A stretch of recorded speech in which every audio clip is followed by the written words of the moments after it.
Several years ago, USA Today did a series called The Soul of a Champion. And they interviewed several professional athletes and business leaders, motivational gurus, and elected officials, folks that you and I would consider to be champions. And they told a story about how Tiger Woods and Roger Federer had never met. Two athletes at the pinnacle of their respective sports, golf and tennis, and they'd never met before. So a meeting was arranged by Nike with Tiger Woods and Roger Federer. The two athletes visited together and shared together, and when it was over, a reporter asked Tiger, what was it like spending time with Roger Federer? And Tiger said it was the most amazing experience because for the first time in my life, I felt like I was with someone who understood what it was like to be me. Someone who understood what it's like to perform at the pinnacle of athletic performance. Someone who understands what it's like to, at times, be invincible. And if you followed Tiger's career and Roger Federer's career, you know that there were times in their respective sports that they were indeed invincible.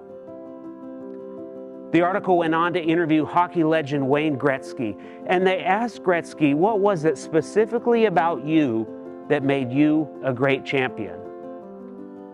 Gretzky said it was his childhood. It wasn't that he started playing hockey at a younger age than anyone else. It wasn't that he had a better hockey instructor than anybody else. But Gretzky said it was in his childhood where he first fell in love with the game. He said when he would lace up his skates to get out there on the ice, he always went back to his childhood.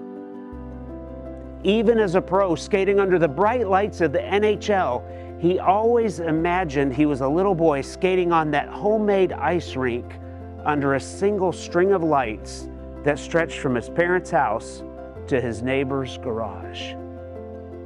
Why? Because that's where he fell in love with the game. My friends, I don't know what it is that you do. Maybe you're a teacher.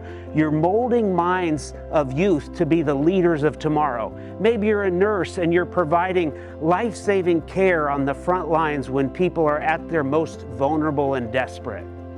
Maybe you're an HR manager or a marketing director. Maybe you're a youth pastor, a musician, or a small business owner.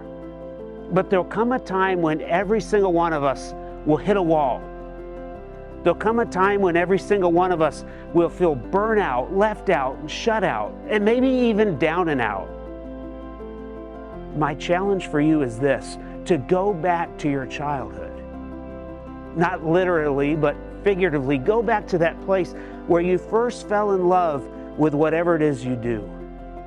Find that spark and let it ignite a fire that burns within your soul. Let it fuel a passion.